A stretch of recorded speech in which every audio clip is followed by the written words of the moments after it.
Professor थे, उनकी madam, परम आदरणीय मेरे शिक्षक बंधुओं, जिज्ञासु छात्र एवं छात्राओं, आज मैं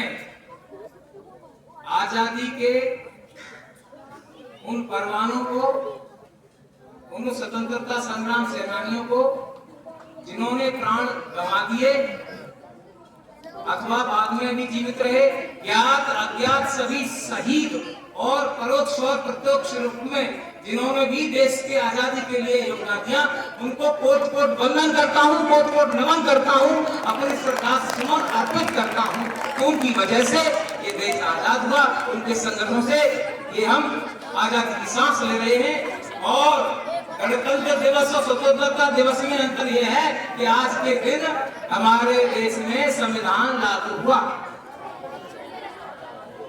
और इस संविधान लागू होने के कारण ये गणतंत्र कहलाया। गण का अर्थ है जनता। अब्राहम लिंकन के शब्दों में democracy is the people, by the people, for the people, of the people. गणतंत्र जनता का, जनता पर जनता द्वारा शासन है।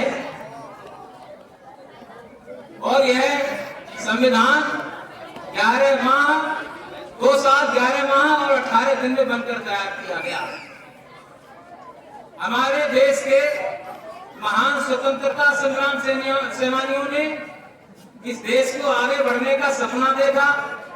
उनका सपना था कि भारत किसी से कम नहीं रहे, भारत का झंडा सबसे ऊंचा रहे, विज्ञान के क्षेत्र में, समाज के क्षेत्र में, धन दौलत के क्षेत्र में, सुख सुविधाओं के क्षेत्र में, भाईचारा के क्षेत्र में, सौहार्द के क्षेत्र में, सब में हम आगे रहे।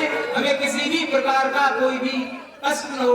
भारत की जनता के लिए सारी सुविधाओं को जुटाना और विश्व गुरु बनकर दिखाना, ये उनका सपना था। क्या हम इस समय आज के दिन ये संकल्प करते हैं कि हम देश को आगे बढ़ाने में अपना योगदान रखेंगे और अपनी यथाशक्ति हम इसमें पूरी कोशिश करेंगे कि कोई भी हमारे देश में ऐसा नागरिक न रहे जिसको दवाई न मिले, जिसको जैसे कि सुविधा न मिले, कोई जिसे चिकित्सा न मिले, दवाई के बिना भूख के कारण या किसी कारण कोई दम न तोड़े। इस प्रकार से हमारा सबका दायित्व है कि हम सबको शिक्षित करके, सबको उच्च करके, सबको किसी को ही नीचे न रहे, ऊंचे पायदान पर पहुंचाने का पूरा प्रयत्न करेंगे। हमारा देश प्रत्येक क्षेत्र में आगे बढ़ा है, सैन्य क्षेत्र में आगे बढ़ा है, चिकित्सा के क्षेत्र में बहुत ज्यादा दवाइयों का आविष्कार हुआ है, विभिन्न प्रकार के विश्वविद्यालय खोले गए हैं, चिकित्सालय खोले गए हैं और विभिन्न प्रकार के जो है अन्य क्षेत्र में भी सुधार हुआ है। और इसी तरह से कृषि के क्षेत्र में विभिन्न प्रकार का जो है यंत्रों का हुआ है, बीजों का हुआ है। इस प्रकार संकर बीजों द्वारा और विभिन्न प्रजातियों द्वारा खाद्यान्न में हमारा देश बहुत आगे बढ़ रहा है और आगे ही बढ़ेगा। इसी प्रकार के औद्योगिक क्षेत्र में, इसी प्रकार के साइंस और टेक्नोलॉजी क्षेत्र में, हर क्षेत्र में आगे बढ़ने का निरंतर प्रयास कर रहा है और हमारा देश आगे बढ़ता ही रहेगा, ऐसा संकल्प करेंगे।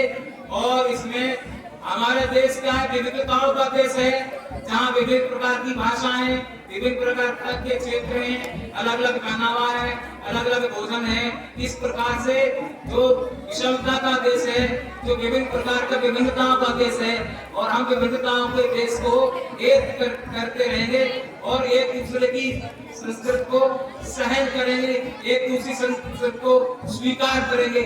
स्वीकारता और सहनता ही देश को आगे बढ़ाएगी। एकता और अखंडता के साथ भारत रहेगा और सब भारतीय, चाहे किसी भी देश के कोने के हो, चाहे कहीं के हो, सब एक हैं, सभी भाई हैं, सभी समान हैं। और इस प्रकार समान और से सब लोग इसको आगे बढ़ाने में अपना योगदान देंगे। जय हिंद, जय भारत, भारत माता की, भारत माता की, भारत माता की।